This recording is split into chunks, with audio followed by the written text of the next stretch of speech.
ತಗೊಂಡು ಹಿಂಗೆ ಬರ್ಬೇಕಾದ್ರೆ ಅವಾಗ ಮತ್ತೆ ಚಲೋ ಮಾಡಿದ ಆರಾಮದಿರೇನ್ರಿ ಅಕ್ಕಾರ ಆರಾಮದಿನಪ್ಪ ಅಂತ ಆರಾಮದಿನ ಅಂದ ಕೂಡ್ಲೇನ ಚಲೋ ಮಾಡಿದ್ ಮತ್ತೆ ಅಕ್ಕಾರ ಮದುವೆ ಆಗೈತೇನ್ರಿ ಅಂದ ಇನ್ನೂ ಆಗಿಲ್ಲಪ್ಪ ಅಂದ ಸುಮ್ಮನೆ ಇರ್ಬೇಕಲ್ಲ ಮಕ್ಳು ಎಷ್ಟು ಅಂದ ನೋಡಿ ಮತ್ತೆ ಇವನ್ ಕಾಲಾಗ ಸಾಕಾಗಿ ಅವ್ರು ಅಂದರು ಇವನ್ನ ಬಿಟ್ರೆ ಹಿಂಗೆ ಬಿಟ್ರೆ ಇವ್ನು ಮದುವೆ ಮಾಡಬೇಕಂತ ತಿಳ್ಕೊಂಡು ಅವಾಗ ಅವ್ನು ಕರ್ಕೊಂಡು ಮದುವೆ ನೋಡಕ್ಕಂತ ಕನ್ಯೆ ನೋಡಕ್ಕೆ ಹೋದ್ರು. ಕನ್ಯೆ ನೋಡೋದು ಭಾಳ ಕಷ್ಟದ ಕೆಲಸ ಐತಿ ಇವತ್ತಿನ ದಿನಮಾನದಾಗ. ಭಾಳ ಮಂದಿ ನಾ ಮಠಕ್ಕೆ 11 ವರ್ಷ ಆತು ಮನಕ್ವಾಡ ಮಠಕ್ಕೆ ಬಂದು ನಿಮ್ಮ ಹತ್ರ ಎಂಥ ಕನ್ಯೆ ಅದಾವ ಅಂತ ಅಂದ್ಬಿಡ್ಲಿ ನಾ ಅಂದೆ ಅಲ್ಲೋ ಕನ್ಯೆದಾಗ ಹೆಂಗಿರುತ್ತಪ್ಪ ಒಂದು ರೂಪವತಿ ಇರ್ತಾಳೆ ಒಂದು ಗುಣವತಿ ಇರ್ತಾಳೆ ನಿನಗೆ ಯಾವ್ದು ಬೇಕು ಅಂದೆ. ಅದಾಗ ಅವ ಅಂದ ರೂಪವತಿನೂ ಬ್ಯಾಡ್ರಿ ಜರ ಗುಣವತಿನೂ ಬ್ಯಾಡ್ರಿ ಅಂತ ಅಂದವ. ರೂಪವತಿನೂ ಬೇಡ ಗುಣವತಿನೂ ಬೇಡ ಅಂದ್ರೆ ಮತ್ತೆ ಯಾರು ಬೇಕು ನಿನಗೆ ಅಂತ ಕೇಳಿದ್ರೆ ಚಲೋ ಪಗಾರವತಿ ಇದ್ರೆ ಹೇಳ್ರಿ ಜರ ಮದುವೆಕ್ಕಿನಿ ಅಂದವ. ಪಗಾರವತಿ ತೊಗೊಂಡು ಏನು ಮಾಡ್ತೀವಿ ಅಂದ್ರೆ ಅದು ಗೊತ್ತಿದ್ರೆ ನೀವ್ಯಾಕೆ ಸನ್ಯಾಸ ಹಾಕಿದ್ರಿ ಅಂದವ. ಮತ್ತೆ ಚಿತ್ರದಲ್ಲಿ ಅಂತ ಅಂದಾಗ ಅವ ಅಂದ ಅಜ್ಜರ ವಯಸ್ಸಾದಂಗೆ ಗುಣ ಹಿಡ್ಕೊತ ಹೋಗ್ತೈತ್ರಿ.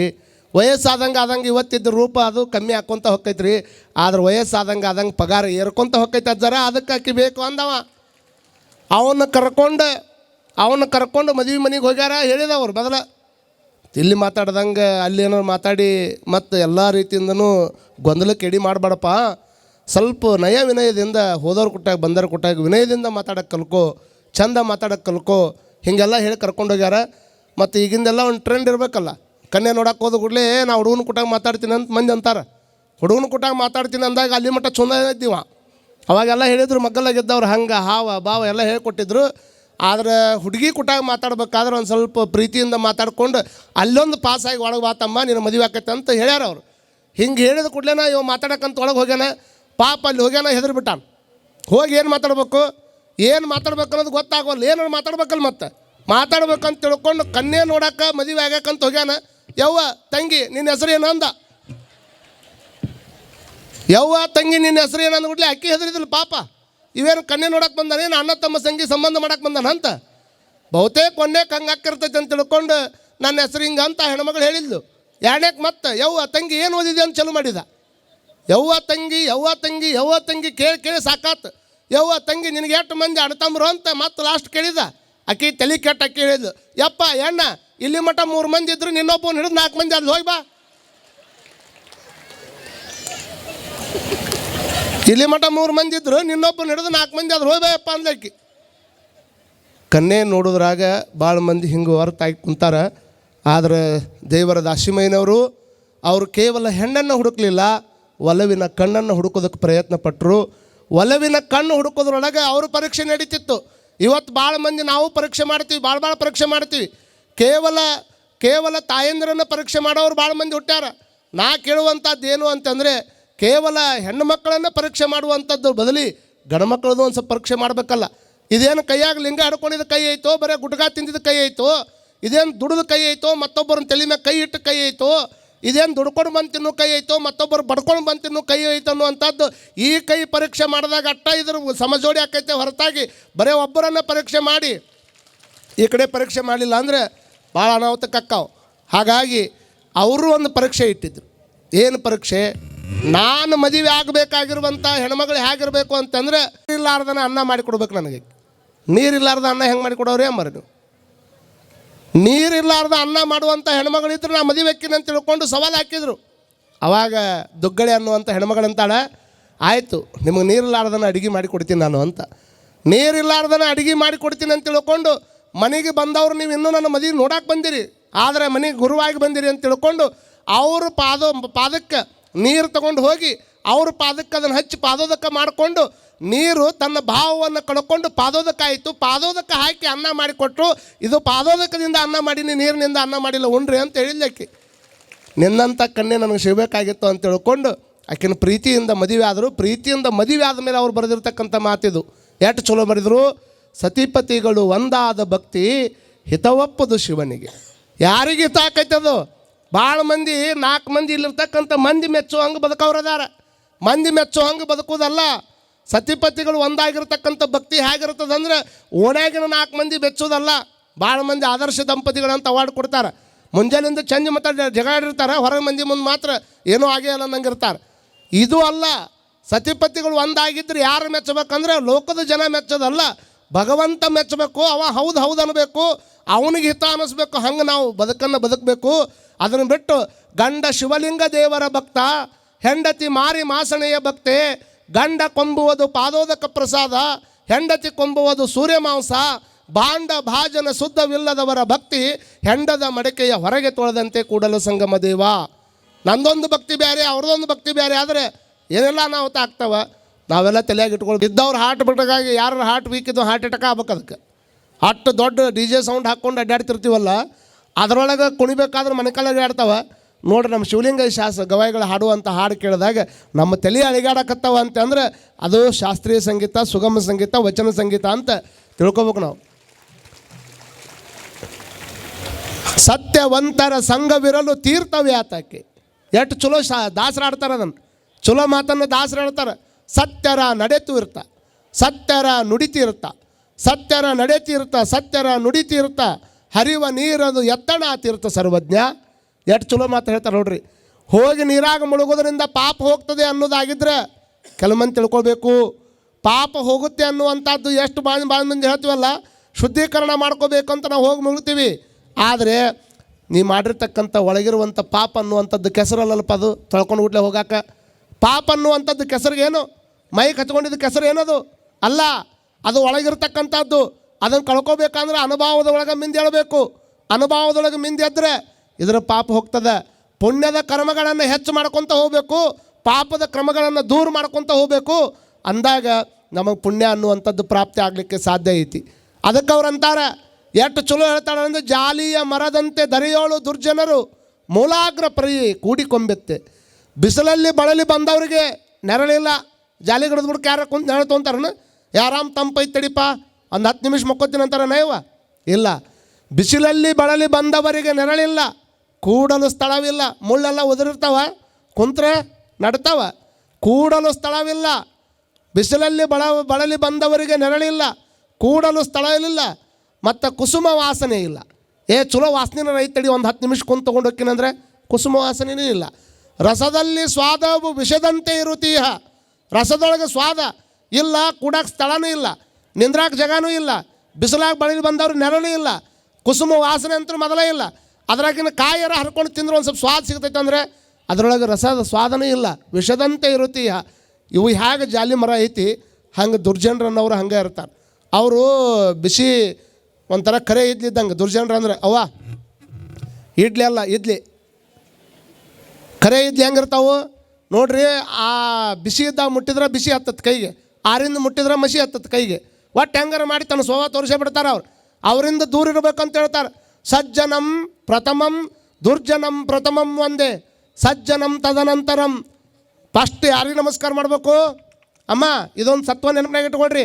ಯಾರು ನಿಮ್ಗೆ ಆಗಲೇ ಯಾರಿರ್ತಾರೆ, ಯಾರು ನಿಮಗೆ ಕೇಡು ಬಯಸ್ತಿರ್ತಾರೆ ಅವ್ರಿಗೆ ಮೊದಲು ನಮಸ್ಕಾರ ಮಾಡಬೇಕು. ಯಾಕಂತಂದ್ರೆ ನೀ ಅವ್ರು ನಮಸ್ಕಾರ ಮಾಡಲಿಲ್ಲ ಅಂದ್ರೆ ನಿನ್ನ ಕೇಡಿನ ಬಗ್ಗೆ ಹೆಚ್ಚು ಚಿಂತನೆ ಮಾಡ್ತಾರೆ ಅವರು. ಸಜ್ಜನಿಗೆ ಆಮೇಲೆ ನಮಸ್ಕಾರ ಮಾಡಿದ್ರೆ ಅವ್ನು ತಡ್ಕೊತಾನೆ, ಇಲ್ಲಿ ಬಿಡು ಯಾಕೆ ಮಾಡಿಲ್ಲ ಆಮೇಲೆ ಮಾಡ್ತಾನೆ ಅಂತ ತಿಳ್ಕೊತಾನೆ. ಆದ್ರೆ ದುರ್ಜನ ಹಂಗೆ ಮಾಡೋಂಗಿಲ್ಲ. ನನಗೆ ನಮಸ್ಕಾರ ಮಾಡ್ಲಂಗೆ ಅಡ್ಡಾಡ್ತಿ, ಅಡ್ಡಾಡ ಮಗನ ಊರಾಗ ಹೆಂಗೆ ಅಡ್ಡಾಡ್ತಿ ಬಾಳೆ ಮಾಡಿ ನೀನು ಅಂತಾನವ. ಅದಕ್ಕೆ ಅದನ್ನು ಬರ್ದಾರ ಅವರು. ದುರ್ಜನಂ ಪ್ರಥಮಂ ಒಂದೇ, ಸಜ್ಜನಂ ತದನಂತರಂ.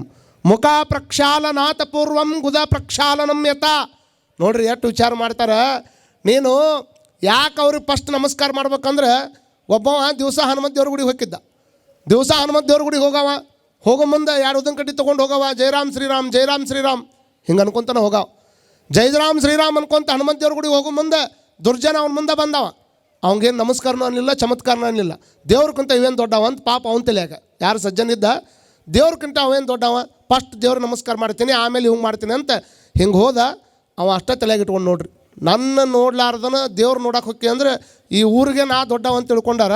ನಮ್ಮ ಊರಾಗ ಹನುಮಪ್ಪ ಅದನ, ಹನುಮಪ್ಪನಕ್ಕಿಂತ ನಾನು ದೊಡ್ಡವ, ನಾನು ನೋಡ್ಲಾರ್ದಂಗೆ ನಮಸ್ಕಾರ ಮಾಡಿ ಅಂದ್ರೆ ನೀನು ಮಾಡ್ತೀನಿ ಅಂತ ತಿಳ್ಕೊಂಡು ಏನೇನಾರು ಒತ್ತಡ ತೊಗೊಂಡು ಬಂದ. ಮರುದಿವ್ಸ ಅದ ಟೈಮ್ಗೆ ಅಲ್ಲೇ ಬಂದು ಕೂಡಲೇನ ನನ್ನ ನಮಸ್ಕಾರ ಮಾಡ್ಲಾರ್ದಂಗೆ ಒಂಟಿ ಎಲ್ಲ ಊರಾಗ ಬದುಕು ನೀನು ಅಂದ ಅವಂಗೆ. ಅವಾಗ ಗೊತ್ತಾತಿ ಅವಂಗೆ, ನಾನೇನಾರು ಈ ಟೈಮ್ದಾಗ ಇವಂಗೆ ನಮಸ್ಕಾರ ಮಾಡಲಿಲ್ಲ ಅಂದ್ರೆ ನಾನು ನೀವು ಬಿಡಂಗಿಲ್ಲ ಅನ್ನುವಂಥದ್ದು ಗೊತ್ತಾಗಿ, ತಪ್ಪಾಗೈತ್ರಪ್ಪ ಕ್ಷಮ ಮಾಡಿರಿ, ನಾಳಿಂದ ನಿಮ್ಗೆ ನಮಸ್ಕಾರ ಮಾಡ್ತೀನಿ ಅಂದವ. ಇವತ್ತು ತಪ್ಪಾಗೈತೆ ಅಂದ್ರೆ ನಡೆಯಂಗಿಲ್ಲ. ನಿನ್ನೆ ನಮಸ್ಕಾರ ಮಾಡಿಲ್ಲದ ತಪ್ಪಿಗೆ ಏನಾದರೂ ಶಿಕ್ಷೆ ಅನುಭವಿಸಬೇಕು ಅಂದವ. ಏನು ಮಾಡ್ಬೇಕು, ಯಾಕೆ ನೀನು ನಿನ್ನ ನಮಸ್ಕಾರ ಮಾಡಲಿಲ್ಲ ನನಗೆ? ಅವ ಅಂದ, ಹನುಮಪ್ಪ ಹೊಂಟಿದ್ದೀನಿ ರೀ ಅದಕ್ಕೆ ನಮಸ್ಕಾರ ಮಾಡಿಲ್ಲ. ಯಾವ ಹನುಮಪ್ಪಗೆ ಹೋಗೋ ಮುಂದೆ ನನಗೆ ನಮಸ್ಕಾರ ಮಾಡಿಲ್ಲ, ಇವತ್ತು ಅದ ಹನುಮಪ್ಪ ಕೈಯಾಗಿಂದ ಕಲ್ಲು ಒಗಿಬೇಕಂದ ಅವ. ತಿಳಿದತ್ತ ನಿಮ್ಗೆ? ಕೈಯಾಗಿಂದ ಕಲ್ಲು ಒಗಿಬೇಕಂದ. ಅಲ್ರಿ ದಿವಸ ನಡ್ಕೊಂಡಿನ ಹನುಮಪ್ಪಗೆ ಕಲ್ಲು ಒಗಿ ಅಂದ್ರೆ ಎಂಥ ಕಷ್ಟದ ಮಾತು. ನೀ ಹನುಮಪ್ಪಗೆ ಕಲ್ಲು ಒಗಿಲಿಲ್ಲ ಅಂದ್ರೆ ಮತ್ತೆ ನಿನಗೆ ಕಲ್ಲು ಬೀಳ್ತಾವ ನೋಡು ಅಂದವ. ಹೆಂಗಾರ ಅಲ್ಲಿ ಬದುಕಿದ್ರೆ ಸಾಕಂತ ತಿಳ್ಕೊಂಡು ಆಯ್ತು ನೀವು ಹೇಳಿರಂದ್ರೆ ಒಗಿತೀನಿ ಅಂದವ. ಹಿಡಿದು ದಿವಸ ಬಂದನು ಮತ್ತು ಹನುಮಪ್ಪನ ಗುಡಿಗೆ. ಅವ್ಗೆ ಹೆದರಿ ಹನುಮಪ್ಪಗೆ ಕಲ್ಲು ಒಗ್ಯಾಕೆ ರೆಡಿ ಆದ. ಕಲ್ಲು ಒಗ್ಯಾಕಂತ ಬಂದ, ದೊಡ್ಡ ಕಲ್ಲು ಕೊಟ್ಟು ಹಿಂಗೆ ಕಲ್ಲು ಕೊಟ್ಟು ಸೀದಾ ಮಕ್ಕಕ್ಕೆ ಬಿಡ್ಬೇಕು ಹನುಮಪ್ಪಗೆ ಅಂದವ. ಮಕ್ಕಕ್ಕೆ ಬಿಡ್ಬೇಕು ಅಂದಾಗ ಅವ ಅಂದ, ನೋಡ್ರಿಪ್ಪ ಕಲ್ಲು ಅಂತೂ ಒಗಿತೀನಿ, ಕೈಯಾಗಿ ಬಿಟ್ಟ ಮೇಲೆ ಮಕ್ಕಕ್ಕೆ ಬೀಳ್ತತ್ತೋ ತೊಡಿಗೆ ಬೀಳ್ತತ್ತೋ ಎದಿಗೆ ಬೀಳ್ತತ್ತೋ ನನಗೆ ಹೆಂಗೆ ಗೊತ್ತಾಕತಿ, ಒಗದ್ರೆ ಒಗಿ ಅಂದವ. ಇವ ಮನಸ್ಸಿನಾಗ ಏನು ವಿಚಾರ ಮಾಡಿದ, ಸೀದಾ ಒಗದ್ರೆ ಇವ ಅಂತರೂ ನಾನು ಬಿಡಂಗಿಲ್ಲ, ಇವ ನನಗೆ ಒಗಿಸಕ್ಕೆ ಹಚ್ಚತಾನ, ಮತ್ತು ನಾವು ಒಗದೆ ಅಂದ್ರೆ ಹನುಮಪ್ಪ ಸಿಟ್ಟು ತಿಳ್ಕೊತಾನೆ. ಅಷ್ಟಕ್ಕೂ ನಾ ಹನುಮಪ್ಪ ಒಗಿದು ಬೇಡ ಅಂತ ಮೂಲ್ಯಾಗ ಒಗದಿವ ಕಲ್ಲ. ಹಿಂಗೆ ಮೂಲ್ಯಾಗ ಹಿಂಗೆ ಒಗದ ತಪ್ಪು ಅಲ್ಲಿ ಬಿತ್ತರೆ ನಾ ಏನು ಮಾಡಲಿ ಅಂದ. ಒಟ್ಟು ನಾ ಹೇಳಿದ್ದು ಮಾಡಿ ಅಲ್ಲ, ನಡಿ ಹೋಗಂತ ತಿಳ್ಕೊಂಡು ಕಳಿಸಿದ ಮೇಲೆ ತಡ್ರಿ ಇನ್ನೂ ಐತಿ, ಬರೀ ಮಜಾ ಐತಿ. ಯಾವಾಗ ಅವ ಕಲ್ಲು ಒಗದು ಮೂಲ್ಯಾಗ ಒಗದು ಹೋಗಿ ಮಕ್ಕೊಂಡಿದ್ದ, ರಾತ್ರಿ ಹನುಮಪ್ಪ ಕನಸ್ನಾಗ ಬಂದು, ಏನೋ ಶಿಷ್ಯ ದಿವಸ ಉದುರು ಕಡ್ಡಿ ತೊಗೊಂಡು ಬೆಳಿಗ್ಗೆ ಹೂ ಹಾಕಿ ಹೋಗಿದ್ದಿ, ಇವತ್ತು ಯಾವನೋ ಏನಂತ ತಿಳ್ಕೊಂಡು ಕಲ್ಲು ಹೋಗೋದಿಲ್ಲೋ ಮರ ನನಗೆ ಅಂದವ. ಅವಾಗ ಇಷ್ಟು ಸಿಟ್ಟು ಬಂತು. ಅಲ್ರಿ ಅವ ಇಡೀ ಊರಿಗಿನ ಕೆಟ್ಟವದಾನ. ನಾನು ನಿನಗೆ ಕಲ್ಲು ಒಗಿಲಿಲ್ಲ ಅಂತಂದ್ರೆ ನನ್ನ ಊರಾಗ ಬಾಳೆ ಮಾಡಕ್ಕೆ ಬರಂಗಿಲ್ಲವ. ನೀ ಅಷ್ಟಕ್ಕೆ ದೇವರಾದ ಓದಿದ್ದಿ, ಅವ ಕಲ್ಲು ಹೋಗಿ ಮುಂದೆ ನೀ ಎಲ್ಲಿ ಹೋಗಿದ್ದಿ, ಅಷ್ಟಕ್ಕೆ ನಾನು ನಿನಗೆ ಎಲ್ಲಿ ಹೋಗಿದ್ದೀನಿ, ನಿನಗೆ ಒಗದ್ರೆ ಬಡಿತೈತೆ ಅಂತ ತಿಳ್ಕೊಂಡು ಮೂಲ್ಯಾಗ ಹೋಗೋದೀನಿ ನಾನು. ಮೂಲ್ಯಾಗ ಹೋಗೋದ್ರೆ ನಿನಗೆಲ್ಲಿ ಹೋಗದಂಗೆ ಆಯ್ತು ಅಂದವ. ಇಲ್ಲೋ ಮರಯ್ಯ, ಅವ ಭಾಳ ದೃಷ್ಟ ಅದನ್ನು ನನಗೂ ಗೊತ್ತಿತ್ತು. ಅವ ಒಗಸಿದ ಕಲ್ಲು ನೀವು ಒಗಿಯತ್ತಿ ಅನ್ನುವಂಥದ್ದು ಗೊತ್ತಾಗಿ ಮೂರ್ತಿಯಾಗಿಂದ ಎದ್ದು ಹೋಗಿ ನಾ ಮೂಲ್ಯಾಗ ಕುಂತಿದ್ದೆ ಅಂದವ. ಚಲೋ ಜನ ಈಗ ಹೊಡ್ರಿ ಚಪ್ಪಾಳೆ ಹಿಡಿತೀರಿ ಈಗ. ಹಾಂ, ಅವಾಗವ ಅಂದ, ಅಲ್ಲೋ ಹನುಮಪ್ಪ ನೀನ ಮತ್ತೆ ಹೆದರಿ ಅವಂಗೆ ಹೋಗಿ ಮೂಲ್ಯಾಗ ಕುಂತಿ ಅಂದ್ರೆ ಮತ್ತೆ ನಮ್ಮಂತರ ಪಾಡೇನಪ್ಪ ಅಂದವ. ಜಾಲಿಯ ಮರದಂತೆ ದರೆಯೋಳು ದುರ್ಜನರು, ಮೂಲಾಗ್ರ ಪ್ರಿಯಂತೆ ಕೂಡಿಕೊಪ್ಪಂತೆ. ಬಿಸಿಲಾಗಿ ಬಂದರೆ ಅಲ್ಲಿ ನೆಳಲಿಲ್ಲ, ಕೂಡಕ್ಕೆ ಸ್ಥಳ ಇಲ್ಲ, ಕುಸುಮ ವಾಸನೆ ಇಲ್ಲ. ಹೆಂಗಿರ್ತಾರೆ ಹಂಗೆ ದುರ್ಜನರು ಇರ್ತಾರೆ. ಅದಕ್ಕೆ ದುರ್ಜನಂ ಪ್ರಥಮಂ ಒಂದೇ. ನಿಮ್ಮ ಜೀವನದ ಅಪ್ಲೈ ಮಾಡ್ಕೋಬೇಕದನ್ನ. ಯಾವಾಗಾದರೂ ಅಂಥವ್ರು ಬಂದಾರಂದ್ರೆ ಫಸ್ಟ್ ಅವ್ರಿಗೆ ನಮಸ್ಕಾರ ಮಾಡ್ಬೇಕಿಲ್ಲ ಅಂತಂದ್ರೆ ನಿಮ್ದೆಲ್ಲ ಚಮತ್ಕಾರನ ಕಳಿಸಿಬಿಡ್ತಾರೆ ಅವರು. ಆಮೇಲೆ ಸಜ್ಜನರ ಹತ್ರ ಹೋಗಬೇಕು. ಆದರೆ ಒಂದು ಕ್ಷಣ ದುರ್ಜನರಿದ್ದಲ್ಲಿ ಎಂದೂ ಕೂಡ ಹೆಜ್ಜೆ ಇಡಕ್ಕೆ ಹೋಗಬಾರ್ದು. ದುರ್ಜನರ ಹತ್ರ ಅಂದು ಕೂಡ ಹೆಜ್ಜೆ ಇಡಕ್ಕೆ ಹೋಗ್ಬಾರ್ದು. ಅದನ್ನ ಅಕ್ಕಮಾದೇವಿ ತಾಯಿ ಹೇಳ್ತಾರೆ, ಬಲ್ಲವರೊಡನಾಟ ಮಲ್ಲವರೊಡನೆ ಒಡನಾಟ ಮಸರ ಹೊಸದು ಬೆಣ್ಣೆಯ ತೆಗೆದುಕೊಂಬಂತೆ. ನೋಡ್ರಿ ಎಷ್ಟು ಚಲೋ ಶಬ್ದಗಳನ್ನು ಬೆಳೆಸ್ಯಾರ ನೋಡ್ರಿ ಶರಣರ. ಬಲ್ಲವರ ಕೂಟಾಗ ನೀ ಸಂಘ ಮಾಡಿದೆ ಅಂದರೆ ಅಜ್ಞಾನಿಗಳ ಕೂಡ ಅಧಿಕ ಸ್ನೇಹಕ್ಕಿಂತ ಸುಜ್ಞಾನಿಗಳ ಕೂಡ ಜಗಳವೇ ಲೇಸುವಂಥ ದಾಸರು ಹಾಡ್ತಾರೆ. ಅಜ್ಞಾನಿಗಳ ಕೂಡ ಏನು ಅವ್ರ ಕೂಡ ಎಷ್ಟು ಸ್ನೇಹ ಮಾಡಿದ್ರೆ ಏನು ಮಾಡೋದಿಯಪ್ಪ, ಅವ್ರು ಸಾಯಿ ಮಠ ನಿನಗೆ ಹೊಲಸ ಎಬ್ಸವ್ರ, ಹೊಲಸ ಹಚ್ಚವ್ರ. ಅಂಥವ್ರ ಕೂಡ ಸ್ನೇಹ ಮಾಡೋದಕ್ಕಿಂತ ನೋಡ್ರಿ ಸಗಣಿ ಕುಟ್ಟದ ಗುದ್ದಾಟೋದಕ್ಕಿಂತ ಗಂಧದ ಕೊರಡಿನ ಕುಟ್ಟಾಗ ನೀವು ಅದ್ರ ಕುಟಾಗ ಮುದ್ದಾಟ ಮಾಡೋದಕ್ಕಿಂತ ಗಂಧದ ಕುಟಾಗ ಗುದ್ದಾಟ ಮಾಡಿರಿ, ಮೈಗೆ ಹಚ್ಚಿದ್ರೂ ವಾಸನೆ ಇರ್ತೈತಿ. ಅದನ್ನು ಬಿಟ್ಟು ಸಗಣಿ ಕುಟಾಗ ಗುದ್ದಾಟ ಮಾಡೋಕೆ ಹೋದ್ರೆ ಏನಾಗೈತಿ ಪರಿಸ್ಥಿತಿ, ಮೈಗೆಲ್ಲ ಸಗಣಿನೂ ಆಗ್ತದೆ. ಹಂಗೆ ಸಜ್ಜನರು ಅಂತ ಜಗತ್ನಾಗ ಅದಾರ, ದುರ್ಜನರು ಅಂತ ಜಗತ್ನಾಗ ಅದಾರ. ಪ್ರಾಣಿಗಳೊಳಗೂ ಸಹಿತ ಕ್ರೂರ ಪ್ರಾಣಿಗಳಂತದಾವ, ಸಾತ್ವಿಕ ಪ್ರಾಣಿಗಳಂತದಾವ. ಸಾತ್ವಿಕ ಪ್ರಾಣಿಗಳು ಬಂದಾಗ ಆಕಳು ಬಂತಂದ್ರೆ ಒಂದು ರೊಟ್ಟಿ ಕೊಡ್ತೀರಿ, ಅದಕ್ಕೆ ಆಕಳು ಕೊಡ್ತೀರಲ್ಲಮ್ಮ, ಆಕಳಕ್ಕೆ ಒಂದು ರೊಟ್ಟಿ ಕೊಡ್ತೀರಿ, ಇಲ್ಲ ಒಂದು ಹುಲ್ಲು ಕೊಡ್ತೀರಿ. ಹುಲ್ಲು ಕೊಟ್ಟು ಮೈ ಮೇಲೆ ಕೈ ಆಡಿಸ್ತೀರಿ, ಯಾಕೆ ಅದು ಸಾತ್ವಿಕ ಪ್ರಾಣಿ. ಮತ್ತು ಹುಲಿ ಬಂದ್ರೆ ಯಾರು ಒಂದು ರೊಟ್ಟಿ ಕೊಟ್ಟು ಕೈ ಆಡಿಸಿರಿ, ಕೈ ಆಡಿಸ್ತೀರಿನ ಇವ. ಹುಲಿ ಬಂತಂದ್ರೆ ಯಾರು ಕೈ ಆಡ್ಸಂಗಿಲ್ಲ. ಅದ ಒಂದು ಚಲೋ ಯಾವುದಾದ್ರೂ ಹುಲಿ ಬಂದ್ರೆ ಮತ್ತೊಂದು ಕ್ರೂರ ಪ್ರಾಣಿ ಬಂದರೆ ಹೆದರು ಓಡೋಕ್ಕಿವಿ. ಆದರೆ ಒಂದು ಜಿಂಕಿ ಬಂತಂದ್ರೆ ಮುಟ್ಟಬೇಕು ಅನ್ನಿಸ್ತೈತಿ, ಒಂದು ಮೊಲ ಬಂತಂದ್ರೆ ಮುಟ್ಟಬೇಕು ಅನ್ನಿಸ್ತೈತಿ. ಆದರೆ ಇಂಥವ್ರ ಮಧ್ಯದೊಳಗೆ ಒಂದು ಮೊಲ ಬದುಕ್ತೈತಿಲ್ಲ, ವಿಚಾರ ಮಾಡ್ಕೊಳ್ರಿ ನೀವು. ಅಡವಿಯಾಗಿದ್ದು ಮೊಲ ಹಾರಾಡ್ಕೊಂತ ಬದುಕಾಕತ್ತಿತ್ತು. ಅಡವಿಯಾಗಿದ್ದು ಮೊಲ ಹಾರಾಡ್ಕೊಂಡು ಬದುಕುವಂಥ ಟೈಮ್ದೊಳಗೆ ಅಲ್ಲೇ ಇರ್ತಕ್ಕಂಥ ಸಣ್ಣ ಪುಟ್ಟ ಪ್ರಾಣಿ ಕೇಳುತ್ತೆ ಮೊಲಕ್ಕೆ. ಅಲ್ಲ, ಒಂದು ಯಾವ್ದಾರು ತಾಳು ಬಂತಂದ್ರೆ ಹಿಡ್ಕೊಂಡು ಹೋಗ್ತೈತಿ, ಒಂದು ನಾಯಿ ಬಂತಂದ್ರೆ ಹಿಡ್ಕೊಂಡು ಹೋಗ್ತೈತಿ, ಹುಲಿ ಬಂತಂದ್ರೆ ನೀನು ಬಿಡೋದೇ ಇಲ್ಲ.